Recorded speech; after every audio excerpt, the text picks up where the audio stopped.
Hello, fellow travelers, and welcome to another episode of Wanderlust. Travel stories and adventure tips. I'm your host, Emily, and today, I'm excited to dive into some amazing travel experiences with a seasoned explorer and world traveler, my good friend, John. Welcome to the show, John. Thanks, Emily. I'm thrilled to be here and share some of my travel stories. You've been to some pretty amazing places, John. But before we dive into your stories, can you tell us a little about yourself? How did you get into travel, and what's your approach to exploring new destinations? Absolutely. So, I'm John, and I've always had a deep curiosity about the world. I started traveling during college, mostly as a backpacker, just trying to see as much as I could on a tight budget. Over the years, it turned from a hobby into a lifestyle. For me, traveling isn't just about seeing new places, it's about connecting with people, experiencing different cultures, and stepping out of my comfort zone. That's incredible. I love how you focus on meaningful experiences rather than just checking off destinations on a list. We're going to get into some of your favorite adventures today, but first, let's talk about what makes traveling so special to you. What keeps that passion alive? Traveling is a way to break away from the routine and see life from a fresh perspective.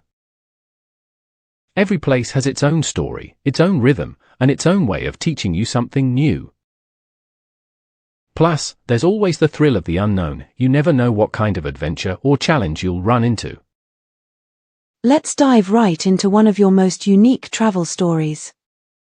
I remember you telling me about your trip to Iceland. It sounded like a once-in-a-lifetime experience. Can you take us back to that trip?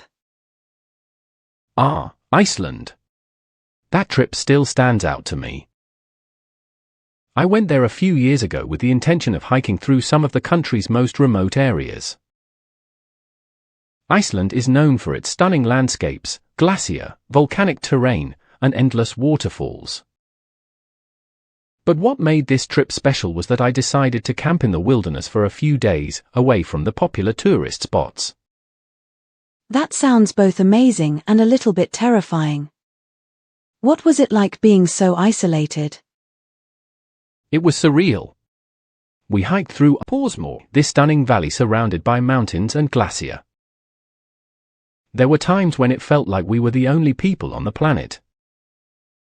At night, the northern lights would come out, and we'd just lie on the ground, watching the sky light up with green and purple streaks. It's hard to describe the feeling. There's something incredibly humbling about being in such a raw, untouched environment. Wow, that sounds magical, but I imagine it wasn't all smooth sailing. What challenges did you face on that trip? Definitely. The weather in Iceland is unpredictable, so we had to deal with sudden rainstorms and freezing temperatures at night. One day, we were caught in a storm while hiking on a glacier, visibility dropped, and the wind was so strong we could barely move forward. It was one of those moments where you realize nature is in charge, and all you can do is hold on and stay safe.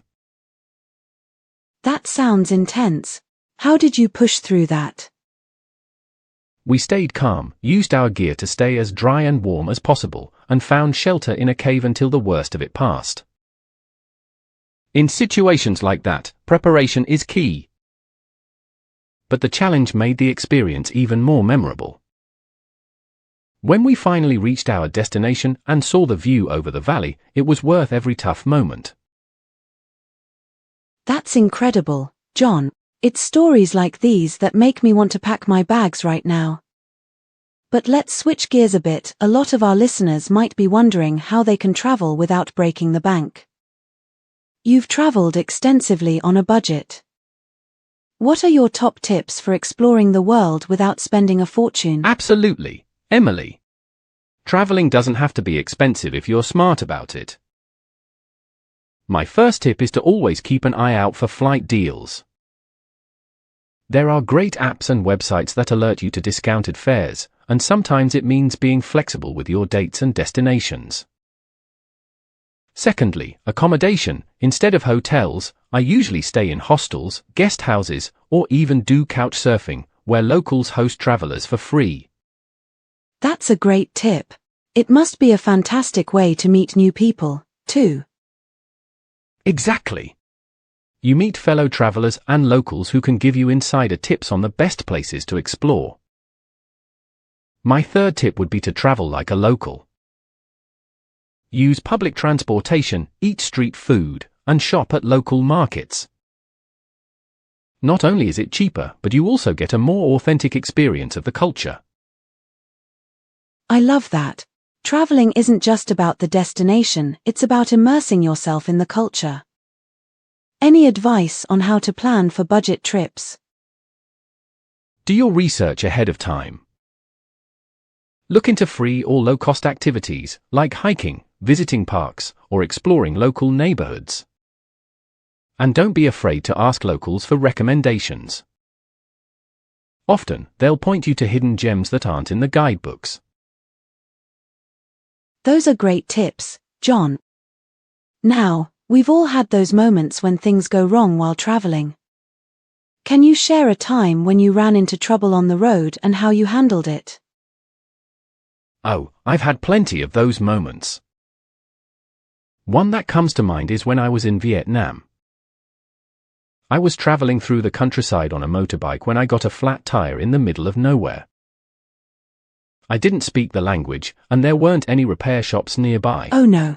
What did you do? It was one of those moments where you just have to stay calm.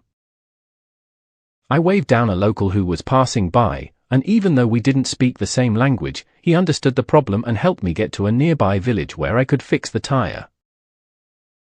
It's amazing how kindness and a bit of patience can get you through sticky situations. That's such a great example of how travel can teach you to rely on the kindness of strangers. Did you learn anything from that experience? Definitely. It taught me the importance of flexibility and staying calm when things don't go as planned. Travel isn't always predictable, but the challenges make the journey even more rewarding. I love that. Travel really does teach you so much about yourself and the world around you.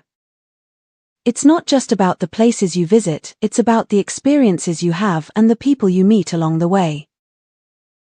Exactly, Emily. Every trip is a new adventure and a chance to grow. Thank you so much for sharing your incredible stories and tips with us today, John. It's been a blast hearing about your travels. Thanks for having me, Emily. I hope these stories inspire others to get out there and explore the world. I'm sure they will. And to our listeners, thank you for joining us today. If you've been inspired by John's adventures, don't forget to subscribe to our podcast and leave us a review. We'll be back with more exciting travel stories and tips in our next episode.